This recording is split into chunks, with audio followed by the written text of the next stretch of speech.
તો જય માતાજી ને જય દ્વારકાધીશ મિત્રો. આપણે આવી ગયા નવો વિડીયો લઈને નાઈ ધોઈને તેર થઈ ગયા એટલામાં ભાઈ તો આડા પડખા ઉતા હતા. મેં કીધું વારે કાંઈ ન ઘટે. પછી તો નાસ્તો કરીને તૈયાર થઈને મોંઘા મેલા ચંપલનું અનબોક્સિંગ કરીને ઠપકાર લીધા ને નીકળી ગયા. તો કઈ બાજુ આપણે તો એક જ નશો ને એક જ ધોન ક્યાં જવાનું? તો કે હોટલે ને હોટલે જ. પછી આવી ગયા ફટાફટી હોટલે. પછી 4:30 વાગી ગયા એટલે આપણે નીકળી ગયા હોટલેથી. એક ઠેકાણે કામ હતું. લે અહીં તો હજી પ્લેન એમને પડ્યું લાગે, ડ્રાઈવર આવ્યો નથી લાગતો.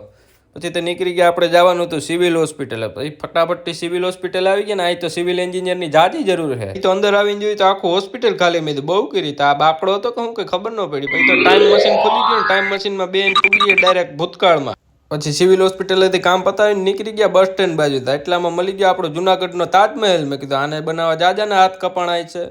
પછી તો બસ સ્ટેન્ડ આવી ગયા કારણ કે ભાભુની આવવાના હતા એટલે તેડવા આવ્યા હતા. પછી આ બસ છે કે રમકડું કંઈ ખબર નથી પડતી, અવાજ જ નથી આવતો. પછી ઘર ભેગા થવા નીકળી ગયા ને ઘેરે આવીને જોયું તો આ ભાઈ અહીંયા ઉભા હતા. મને કે ક્યાં હોય કીધું સવારે તો વિડીયોમાં લીધું નહીં. તો ભાઈ અહીંયા જોયું તો આ ડાહવરો થતું હતો.